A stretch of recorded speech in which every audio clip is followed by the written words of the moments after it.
Hi everyone, welcome to A guide for TGPSC exams. మనం previous వీడియోలో ప్రముఖ కవులు మరియు వారి యొక్క రచనలో భాగంగా 30 బిట్ దాకా మనం డిస్కస్ చేసామండి. ఈ వీడియోలో మనం 31 బిట్ నుంచి డిస్కస్ చేస్తాం. 31 బిట్ వచ్చేసరికి మనకి దాశరథి పద్యాలు మరియు నినాదాలు ఏంటి అని మనం చూసుకున్నట్టయితే కనుక ఈ ఫేమస్ పద్యాలండి దాశరథి యొక్క. సో అందులో ముఖ్యంగా మనకు ఫస్ట్ వన్ చూసుకుంటే, ఓ నిజాము పిశాచమా, కానరాడు నిన్ను బోలిన రాజు మాకెన్నడును, తీగలను తెంపి అగ్నిలో దింపినావు నా తెలంగాణ కోటి రతనాల వీణ. సో ఈ పద్యం అనేది దాశరథి పద్యంలో ఫేమస్ పద్యం అండి. మరియు ఇంకొక పద్యం చూసుకున్నట్టయితే, నా తెలంగాణ తల్లి కంజాతవల్లి, నా తెలంగాణ కోట అందాల జాన, నా తెలంగాణలేమి సౌందర్య సీమ, నా తెలంగాణ కోటి రతనాల వీణ. సో ఇది సెకండ్ పద్యం ఏంటంటే, నా తెలంగాణ తల్లి కంజాతవల్లి, నా తెలంగాణ కోటి అందాల జాన, నా తెలంగాణలేమి సౌందర్య సీమ, నా తెలంగాణ కోటి రత్నాల వీణ అనేది కూడా ఈయన ఫేమస్ పద్యాల్లో ఒకటండి.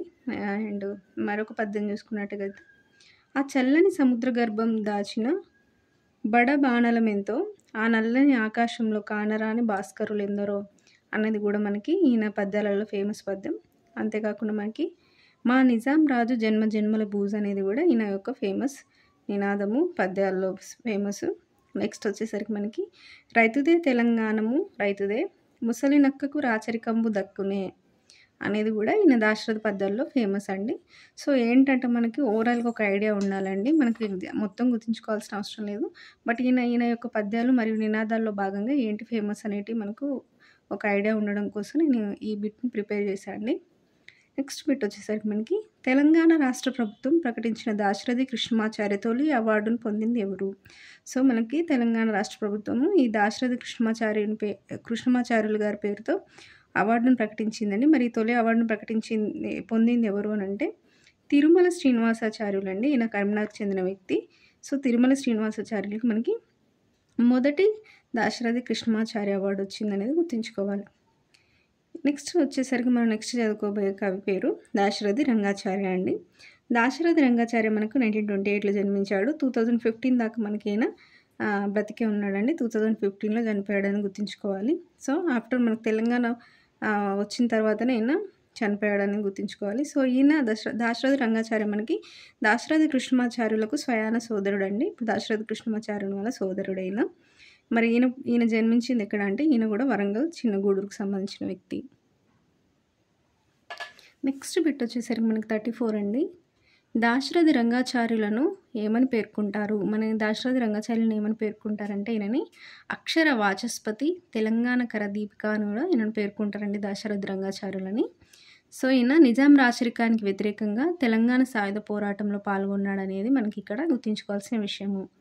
నెక్స్ట్ బిట్ వచ్చేసరికి మనకి దాశరథి రంగాచార్య యొక్క ఆత్మకథ ఏంటి? సో ఈ రంగాచార్యుల యొక్క ఆత్మకథ ఏంటంటే జీవనయానం అండి. ఇది ఇంపార్టెంట్, బాగా గుర్తుంచుకోవాలి. జీవనయానం అనేది ఎవరి యొక్క ఆత్మకథ అంటే దాశరథి రంగాచార్యుల వారిది. నెక్స్ట్ బిట్ వచ్చేసరికి మనకి దాశరథి రంగాచార్యుల యొక్క రచనలు మనం చూసుకున్నట్టయితే అందులో ముఖ్యమైనవి మనకి చిల్లర దేవుళ్ళు, మోదుగు పూలు, జనపదం అండి. ఇవి చాలా ఇంపార్టెంట్. తర్వాత మిగతా వాటిని కూడా మనం చూసుకున్నట్టయితే మాయా జలతారు, సరతల్పం, రానున్నది ఏది నిజం, శ్రీ మద్రామయానం, శ్రీ మహాభారతం, ఇవి కూడా మనకి దాశరథి రంగాచార్యుల యొక్క ముఖ్యమైన రచనలో భాగం అండి. ఇవి ముఖ్యంగా గుర్తుంచుకోవాల్సింది చిల్లర దేవుళ్ళు, మోదుగు పూలు, జనపదం. నెక్స్ట్ బిట్ వచ్చేసరికి మనకి చిల్లర దేవుళ్ళు నవలకు జాతీయ సాహిత్య అవార్డు లభించింది. సో ఈ జాతీయ సాహిత్య అవార్డు ఏ నవలకు లభించింది మనకి దాశరథి రంగాచార్యుల యొక్క నవలకి అని అంటే చిల్లర దేవుళ్ళు అనే నవలకండి. ఈ చిల్లర దేవుళ్ళు అనే నవల ఆధారంగా ఒక సినిమా తీశారు. ఆ సినిమా పేరు కూడా చిల్లర దేవుళ్ళు అని పేరు, టైటిల్. సో ఈ చిల్లర దేవుళ్ళు సినిమా ఏ నవల ఆధారంగా తీశారు అంటే చిల్లర దేవుళ్ళు నవల ఆధారంగా. మరి దీని యొక్క డైరెక్టర్ ఎవరంటే T Madhavarao. T Madhavarao. Next bit వచ్చేసరికి మనకి దాశరథి రంగాచార్యుల యొక్క అనువాదాలు చూసుకున్నట్టయితే కనుక ఈయన ఫస్ట్ టైం 4 వేదాలని మనకి సంపూర్ణంగా తెలుగులోకి అనువదించాడండి. నెక్స్ట్ ఉమ్రావ్ జాన్ అనే ఒక ఉర్దూ సాహిత్య చారిత్రక నవలని కూడా మనకి తెలుగులోకి ఈయన అనువదించాడు అనేది గుర్తుంచుకోవాలి. నెక్స్ట్ బిట్ వచ్చేసరికి మనకి వట్టికోట ఆళ్వార్ స్వామి మనకి జన్మించింది 1915లో అయితే ఈయన మరణించింది 1961 అండి. సో ఈ వట్టికోట అల్వార్ స్వామి మనకి ఎక్కడి వాడు అని అంటే నల్గొండలోని చెరువు మాదారం గ్రామంకి చెందినవాడండి ఈయన. సో వట్టికోట అల్వార్ స్వామిని ఏమని పిలుస్తారు అని అంటే మనకి తెలంగాణ వైతాళికుడు, తెలంగాణ గోర్కీగా మనకి వట్టికోట అల్వార్ స్వామిని పిలుస్తారు.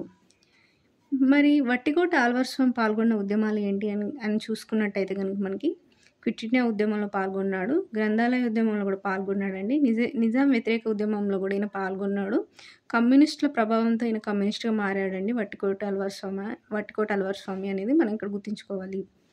వట్టికోట అల్వార్ స్వామి యొక్క రచనలు ఏంటంటే మనకి ముఖ్యంగా జైలు లోపల, ప్రజల మనిషి, గంగు అనేవి ముఖ్యమైన రచనలు అండి. జైలు లోపల ఒకటి, ప్రజల మనిషి ఒకటి, నెక్స్ట్ గంగు అనేది. మిగతా ఇంపార్టెంట్ రచనలు చూసుకున్నట్టయితే మనకి తెలంగాణ చిన్నప్పుడే, రామప్ప రభస అనేది మనకి వట్టికోట అల్వార్ స్వామి రచనలో ముఖ్యమైనవి. ఈ రామప్ప రభస దేని గురించి అంటే మనకి ఈ రామప్ప రభస మనకి ఎక్కడి నుంచి విడుదలైందంటే మచిలీపట్నం నుంచి విడుదల చేయబడిందండి రామప్ప రభస. ఇది ఏ పత్రికలో విడుదల చేయబడింది అని అంటే తెలుగు విద్యార్థి పత్రికలో మనకి మచిలీపట్నం నుంచి ఈ రామప్ప రభస అనేది మనకి ప్రచురించబడింది.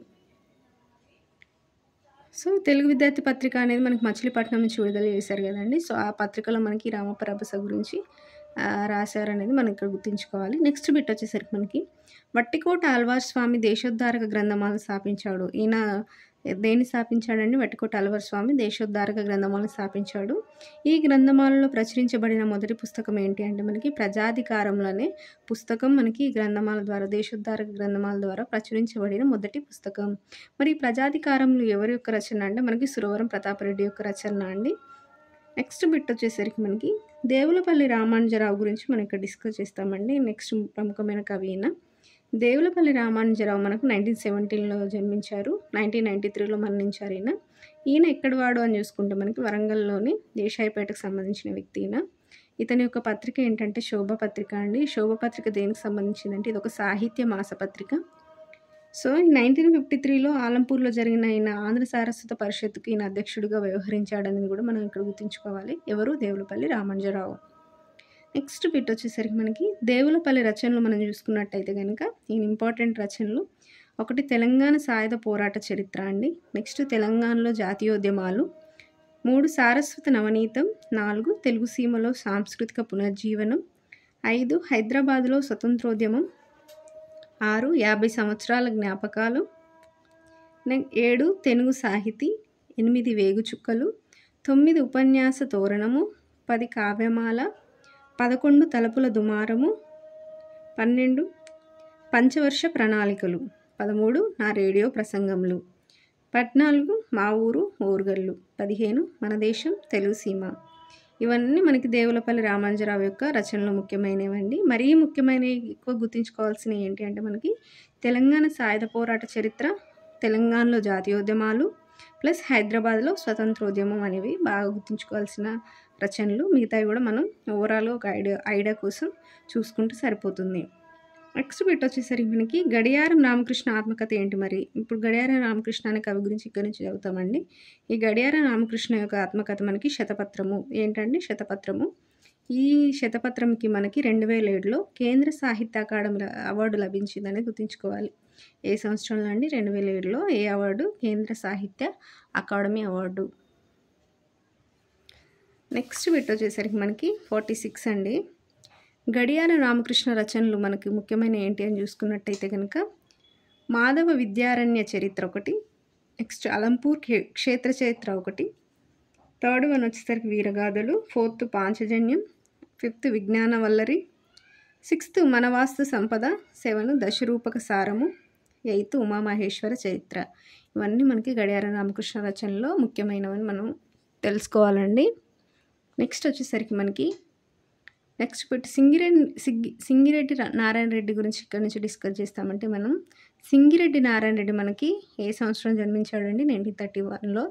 మనకి మరణించింది 2017లో అండి. ఈయన కూడా తెలంగాణ వచ్చిన తర్వాత కూడా బ్రతికున్నాడని గుర్తుంచుకోవాలి సింగిరెడ్డి నారాయణ రెడ్డి. సో ఈయన ఎక్కడ వాడు అంటే కరీంనగర్లోని హనుమాజీపేటకు సంబంధించిన వ్యక్తి ఈయన. ఈ సింగిరెడ్డి నారాయణ రెడ్డిని మనం సినారేగా ప్రసిద్ధి చెందాడండి. ఈ సింగిరెడ్డి నారాయణ రెడ్డిని సినారేగా పిలుస్తాము. సో సినారేగా ప్రసిద్ధి చెందింది ఎవరు అంటే సింగిరెడ్డి నారాయణ రెడ్డి. నెక్స్ట్ బిట్ వచ్చేసరికి మనకి సినారె విశ్వంబర కావ్యానికి మనకి ఈ సినారె రాసినటువంటి విశ్వంబర కావ్యానికి 1988లో జ్ఞాన్పీఠ్ పురస్కారం లభించిందండి. సో మనకి జ్ఞాన్పీఠ్ పురస్కారం పొందిన తొలి తెలంగాణ వ్యక్తి ఎవరు అని అంటే మనకి సినారె అండి. సో జ్ఞాన్పీఠ్ పురస్కారం పొందిన తొలి తెలంగాణ వ్యక్తి ఎవరండి? సినారె. నెక్స్ట్ బిట్ వచ్చేసరికి మనకి ఓయూలో తెలుగు సాహిత్యంలో పీజీ చేశాడు అండ్ డాక్టరేట్ డిగ్రీ పొందాడండి ఈయన ఓయూలో. ఎవరు? సినారె. ఏ సాహిత్యంలో అంటే తెలుగు సాహిత్యంలో. అంతేకాకుండా ఈయన ఓయూలో ప్రొఫెసర్గా కూడా పనిచేశాడు అనేది మనకి గుర్తుంచుకోవాలి. ఎవరండి? సింగిరెడ్డి నారాయణ రెడ్డి. 50 బిట్ వచ్చేసరికి మనకి సినారె పొందిన పురస్కారాలు ఏంటి? మనకి సినారె యొక్క పురస్కారాలు ఏంటి? ఆయన పొందిన పురస్కారాలు చూసుకున్నట్టయితే కనుక మనకి కేంద్ర సాహిత్య అకాడమీ అవార్డు ఈయనకు 1973లో వచ్చిందండి. దేనికి వచ్చింది కేంద్ర సాహిత్య అకాడమీ అవార్డు అని అంటే మంటలు మానవుడు అనే కవిత్వానికి వచ్చింది. నెక్స్ట్ 1977లో ఈయనకు పద్మశ్రీ వచ్చిందండి. కళాప్రపూర్ణ అవార్డు ఈయనకు 1978లో వచ్చింది. జ్ఞాన్పీఠ్ అవార్డు మనకి 1988లో వచ్చిందండి. మనం ఆల్రెడీ డిస్కస్ చేసుకున్నాం. 98లో ఈయనకి ఏ ఏ రచనకి ఏ కావ్యానికి ఈయనకి జ్ఞాన్పీఠ్ అవార్డు వచ్చింది అంటే విశ్వంబర కావ్యానికి అని చదువుకున్నాం కదా అండి 1988లో. నెక్స్ట్ వచ్చేసరికి పద్మభూషణ్ ఈయనకు 1992లో వచ్చిందండి. 1992లో పద్మభూషణ్ వచ్చింది. అండ్ 2014లో కేంద్ర సాహిత్య అకాడమీ ఫెలోషిప్ కూడా ఈయనకు వచ్చింది అనేది గుర్తుంచుకోవాలి. సో ఇవన్నీ మనం డిస్కస్ చేసినాయని సినారె పొందిన యొక్క పురస్కారాలండి, ముఖ్యమైన పురస్కారాలు. నెక్స్ట్ బిట్ వచ్చేసరికి మనకి సినారె రచనలు చూసుకున్నట్టయితే కనుక మనం ఇందులో ముఖ్యమైన ఏంటంటే నవ్వని పువ్వు అండి. ఈ నవ్వని పువ్వు అనేది మనకి 1953లో రచించాడు ఈయన. ఇది సినారె యొక్క తొలి రచన అండి. ఏది? నవ్వని పువ్వు. ఇంకా మిగతా ముఖ్యమైన రచనలు చూసుకున్నట్టయితే కనుక మనకి అజంతా సుందరి, విశ్వాంబర, కర్పూర వసంతరాయలు, ముఖాముఖ, మంటలు మానవుడు, కలాం సాక్షిగా, మనిషి చిలక, ఋతుచక్రం, మట్టి మనిషి ఆకాశం, వ్యక్తిత్వం, భూగోళమంత మనిషి, నాగార్జున సాగర్, దివ్వెల మువ్వలు, మార్పు నా తీర్పు, భూమిక, రామప్ప మొదలైనవన్నీ మనకి సినారె రచనలో ముఖ్యమైనవన్నీ.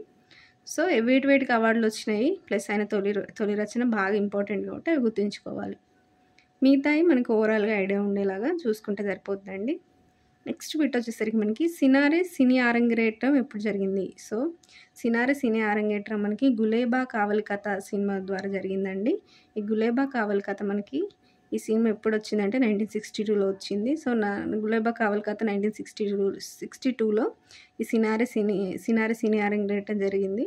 సో ఈయన పాటల్లో బాగా పేరు తెచ్చిన పాట ఏంటి అని అంటే మనకి నన్ను దోచుకుందు వటే వన్నెల దొరసాని అనే సాంగ్ మనకి బాగా పేరు తెచ్చిందండి సినారెకి.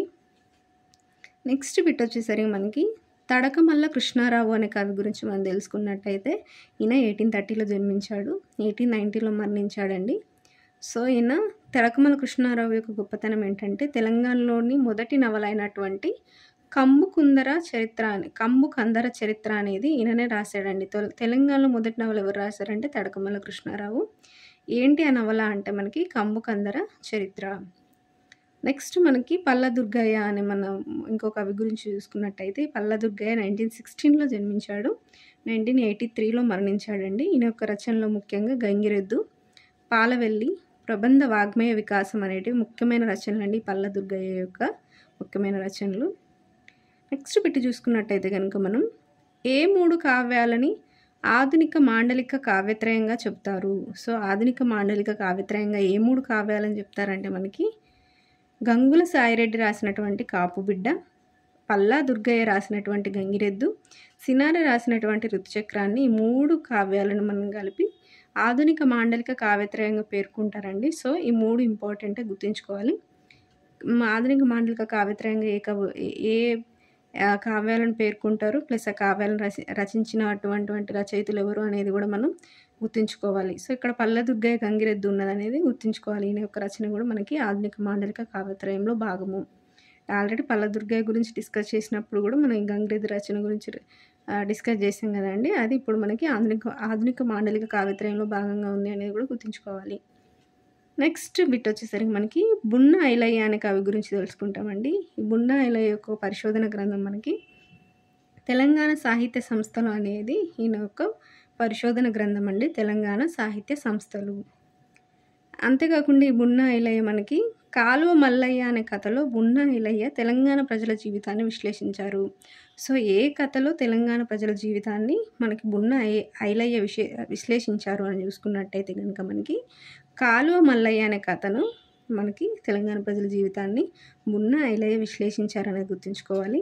మరి బున్నా ఐలయ్య యొక్క రచనల్లో ముఖ్యమైనవి చూసుకున్నట్టయితే గనుక మనకి 1 నిప్పు కణిక, 2 రహస్య చిత్రం అండి. ఈ నిప్పు కణిక, రహస్య చిత్రం అనేవి ఎవరి యొక్క రచనలండి? బున్నా ఐలయ్య యొక్క రచనలు. సో, ఇక్కడితో మనకి ఈ టాపిక్ ప్రముఖ కవులు మరియు వారి యొక్క ముఖ్యమైనటువంటి రచనలు మనం అన్నీ కూలంకషంగా మనం ప్రతి బిట్లో డిస్కస్ చేసుకున్నామండి. ఏది మిస్ అవ్వలేదని నేను అనుకుంటున్నాను. సో, ఇది మీకు ఈజీగా అవుతుందని ఆశిస్తూ ఈ టాపిక్‌ని ఇక్కడితో ముగిస్తున్నానండి. Thank you.